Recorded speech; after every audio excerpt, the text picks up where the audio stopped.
Hello friends, this is Ravi Parmar और MR help education support की आज की वीडियो में मैं आपका स्वागत करता हूं। दोस्तों, आज की वीडियो में हम जानेंगे रिवर्स चार्ज के बारे में, जिसे आरसीएम भी बोला जाता है, रिवर्स चार्ज मैकेनिज्म। तो दोस्तों, ये एक जीएसटी का प्रोविजन है जिसके अकॉर्डिंग जब भी किसी को माल सप्लाई किया जाएगा या फिर सर्विस सप्लाई की जाएगी, तो जो सर्विस प्रोवाइडर होगा या फिर जो गुड्स डिलीवर कर रहा होगा उसको टैक्स नहीं काटनी है और टैक्स काट के गवर्नमेंट में उसको डिपॉजिट भी नहीं करना है। लेकिन ये जो लायबिलिटी है, ये जो रिस्पॉन्सिबिलिटी है, वो जो रिसीवर है, मीन्स जो गुड्स रिसीव करता है या जो सर्विस रिसीव करता है, उसके लिए ये लायबिलिटी बन जाएगी कि उसे टैक्स, अपना जो भी टैक्स बनता है वो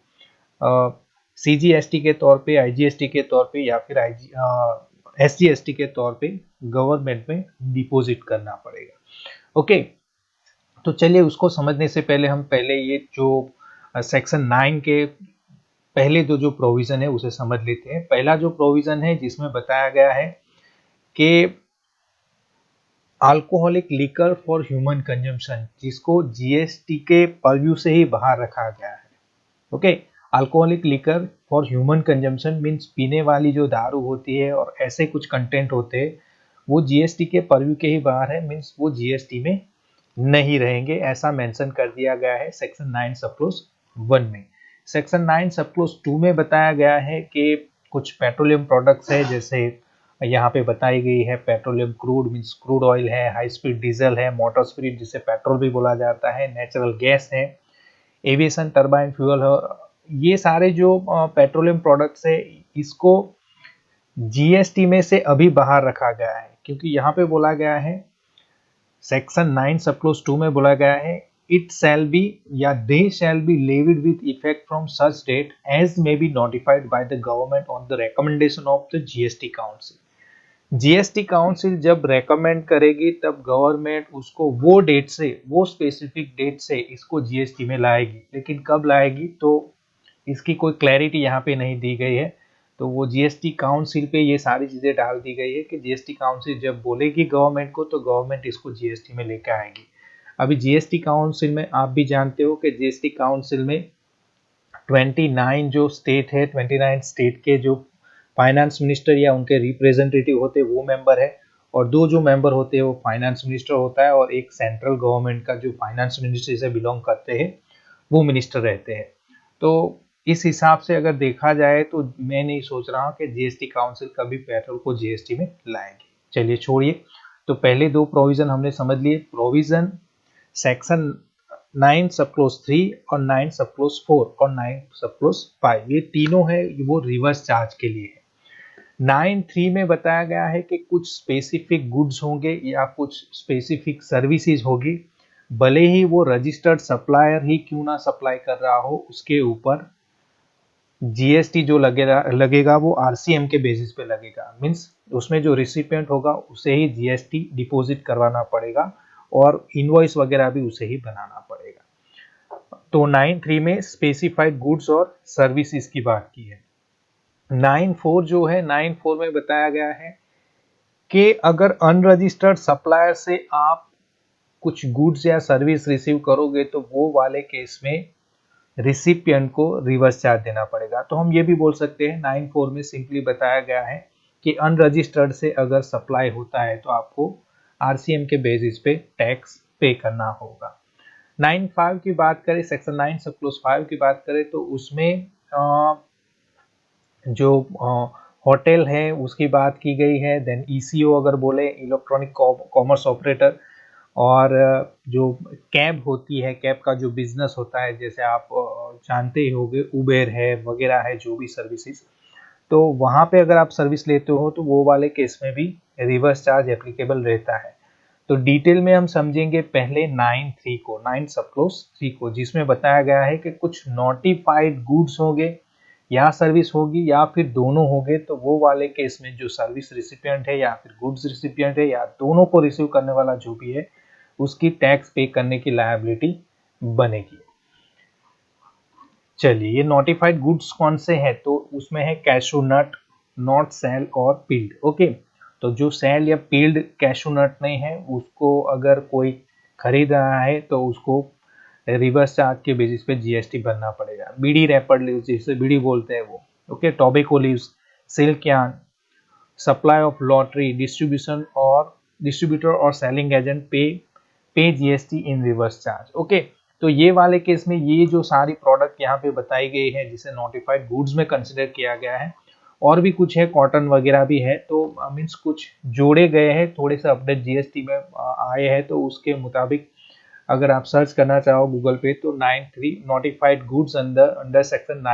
9 sub clause 3 of CGST act लिखोगे तो वो मिल जाएंगे। लेकिन अभी जो अभी यहाँ पे दिखा रहा है वही हम बताएंगे कि ये जो सारे कुछ गुड्स हैं, ये गुड्स अगर मीन्स सप्लाई किए जाएंगे तो इस पे रिवर्स चार्ज लगेगा। मीन्स जो इसे खरीद रहा है या रिसिपिएंट है वो यहाँ पे जीएसटी पे करेगा। ओके, नोटिफाइड सर्विसेज की मैं आपको पहले ही बता चुका हूँ कि कई सारे नोटिफाइड गुड्स हैं, यहाँ पे सारे मेंशन नहीं है। ओके, तो वो आप 9 सब क्लॉज 3 को section 9 sub clause 3 of CGST act अगर आप गूगल पे ढूंढ लोगे तो ये सारे जो भी सप्लाई है वो आपको मिल जाएंगे। अगर फिर भी आपको दिक्कत है तो सिंपली यहाँ पे हम लिखेंगे goods under section 9 sub clause 3 of CGST. Okay, तो दोस्तों यहाँ पे आप देख पाओगे कि supply of goods under reverse charge mechanism, तो सारे गुड्स यहाँ पे मेंशन किए गए हैं। कैशू नट है जो हमने बोला, बीड़ी रैपर लीव्स जिसे टेंडू भी बोला जाता है, tobacco leaves, silk yarn, raw cotton, supply of lottery, used vehicle, seized और confiscated goods, old and use goods, waste और स्क्रैप। ओके, तो ये स्क्रैप वाला जो भी मीन्स मटेरियल है वो अगर सेंट्रल गवर्नमेंट किसी भी पर्सन को अगर देगी और वो पर्सन रजिस्टर्ड होता है तो वो वाले केस में वहां पे रिवर्स चार्ज लगेगा, और ये जो रजिस्टर्ड पर्सन है उसको रिवर्स चार्ज पे करना पड़ेगा। ओके, वैसा ही ये सारे जो केसेस ऊपर बताए गए हैं उसमें देखिए ये सारे रजिस्टर्ड पर्सन है रिसिपिएंट, तो इनको ही लायबिलिटी बनेगी कि ये जो भी प्रोडक्ट है उसके ऊपर जीएसटी पे करना पड़ेगा अगर वो उसे खरीद रहे हैं। ओके, चलिए यहाँ पे सर्विसेज भी मेंशन की गई है, तो सर्विसेज के बारे में भी हम जान लेते हैं कौन कौन सी सर्विसेज है। तो एक है legal service by advocate. Okay, कोई भी एडवोकेट होगा या एडवोकेट का फर्म है तो वो किसी भी बिजनेस एंटिटी को अगर सर्विस देता है तो वो वाले केस में वो पर्टिकुलर बिजनेस एंटिटी को जीएसटी पे करना पड़ेगा। ओके, जीटीए की सर्विस में भी बोला गया है कि गुड्स ट्रांसपोर्ट एजेंसी जिसे बोला जाता है, और उन्होंने 12% से अगर वो टैक्स पे नहीं कर रहे, उन्होंने ये प्रोविजन एक्सेप्ट नहीं किया है कि 12% से वो टैक्स पे करेंगे, तो वो वाले केस में जो भी रिसिपिएंट होगा उसको जीएसटी पे करना पड़ेगा, और वो जीएसटी होगा 5%। यहाँ पे मेंशन नहीं किया है, लेकिन अगर रिवर्स चार्ज लगता है तो 5% वहां पे एप्लीकेबल रहेगा। पहले वाला जो है वहां पे बोला गया है any service supplied by any person who is located in non taxable territory to any person other than non taxable online recipient. Okay, यहाँ पे सिंपली बोला गया है कि any service supplied by any person जो who is not located in the non taxable,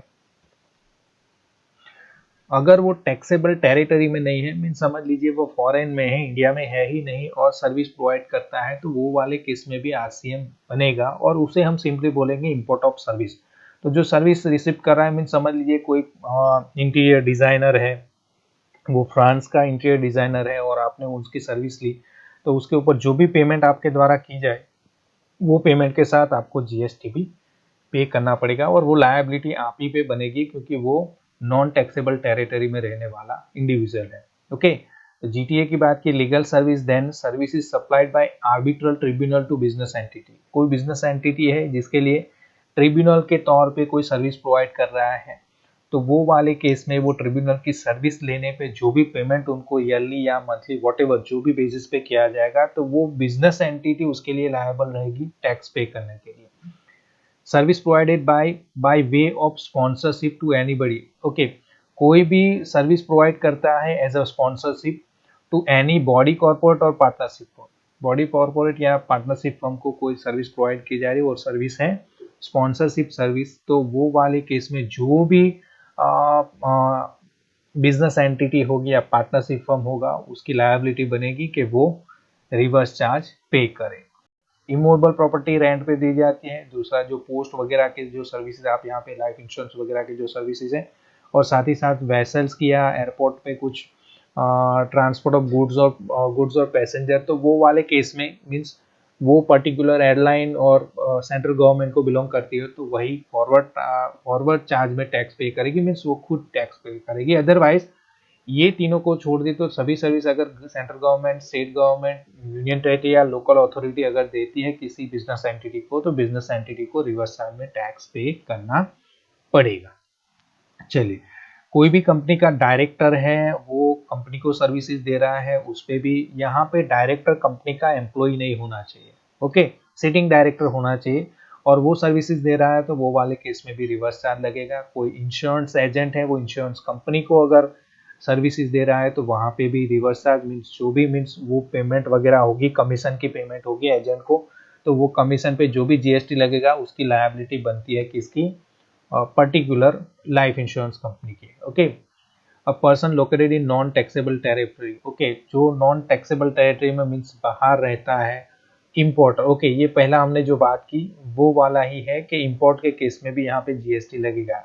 service supply by person located in non taxable territory bye way of transportation of goods, bye way of transportation of goods by vessel from a place outside India up to the custom station of clearing, okay, custom का जो clearance होता है वहां तक बाहर से कोई goods भेजेगा तो वो इंपोर्ट ऑफ गुड्स कंसिडर किया जाएगा, और वो वाले केस में भी मीन्स सर्विस भी होगी और गुड्स भी होगा, तो वो वाले केस में भी रिवर्स चार्ज लगेगा। देन बोला है कि कोई म्यूजिक कंपोजर है, फोटोग्राफर है, आर्टिस्ट है वगैरह, किसी पब्लिशर को, म्यूजिक कंपनी को, या फिर प्रोड्यूसर को ऐसी कोई सर्विसेज देता है तो वो वाले केस में भी रिवर्स चार्ज लगेगा। मीन समझ लीजिए कोई ऑथर है और वो ऑथर की बुक पे कोई मूवी वगैरह बना रहा है, कोई डायरेक्टर, ओके, कोई मूवी का डायरेक्टर है, वो बुक पे से मीन चेतन भगत की बुक पे से अगर राजू ईरानी वो बनाएगा 3 इडियट्स, ओके, तो उसको चेतन भगत को कुछ अमाउंट देनी पड़ेगी, लेकिन वहां पे रिवर्स चार्ज होगा और चेतन भगत की लायबिलिटी नहीं होगी कि वो जीएसटी गवर्नमेंट में डिपॉजिट करे, लेकिन ये लायबिलिटी बनेगी राजू ईरानी की जो डायरेक्टर है वो, तो वो भी रिवर्स चार्ज बनेगा। तो यहाँ पे कुछ मीन्स इसे हम बोलते हैं इंटेलेक्चुअल प्रॉपर्टी जो होती है, वो सर्विस, इंटेलेक्चुअल प्रॉपर्टी की सर्विस किसी को दी जाती है या उसको रेंट में अवेल करने के लिए आपको मीन्स राइट दिए जाते हैं, तो वो राइट के तौर पे जो पैसे आप पे करोगे उस पर जीएसटी पे करने की लायबिलिटी जो रिसीव करता है वो सर्विस उसकी रहेगी। Then member of overseeing committee, okay, supply of service by the member of overseeing committee to Reserve Bank of India को अगर ओवरसीइंग कमिटी द्वारा कोई सर्विस दी जाए थी, वो वाले केस में रिजर्व बैंक ऑफ इंडिया को जीएसटी पे करना पड़ेगा, ओके। तो ये सारे जो प्रोविजन है हमने 9 सब क्लोज 3 में, ओके, गुड्स और सर्विसेज को लेके वो सारे के बारे में हमने डिस्कस किया, लेकिन अभी भी एक प्रायोरिटी सेक्टर लैंडिंग सर्टिफिकेट पीएसएलसी जिसे बोलते हैं वो शायद इसमें इंक्लूड नहीं है, तो वो भी आप कहीं गूगल करके आप देख सकते हो। अदरवाइज अभी मेरे दिमाग में है कि ये प्रायोरिटी सेक्टर लैंडिंग सर्टिफिकेट अगर एक बैंक दूसरी बैंक को सर्विस देती है तो वो वाले केस में भी रिवर्स चार्ज लगता है, ऐसा कुछ मैंने पढ़ा हुआ है। तो वो मीन्स ये कुछ गुड्स और सर्विसेज है जिसके ऊपर रिवर्स चार्ज लगेगा। अब आगे वाली वीडियो में मैं आपको बताऊंगा कि ये जो जीटीए की सर्विस जो होती है, गुड्स ट्रांसपोर्ट एजेंसी की, उसमें जीएसटी के क्या प्रोविजन होते हैं। अब के लिए इतना ही। तो ये जो वीडियो थी इसमें हमने 9(3) के जो नोटिफाइड गुड्स और सर्विसेज पे जो जीएसटी मींस रिवर्स चार्ज के बेसिस पे लगता है उसके बारे में डिस्कस किया। अगर वीडियो पसंद आई तो प्लीज इसे लाइक करें, शेयर करें और चैनल को सब्सक्राइब जरूर कर लें ताकि जीएसटी से जुड़ी ऐसी ही बढ़िया वीडियो हम आपके लिए लाते रहें। मैं हूं Ravi Parmar, signing off. Thank you very much.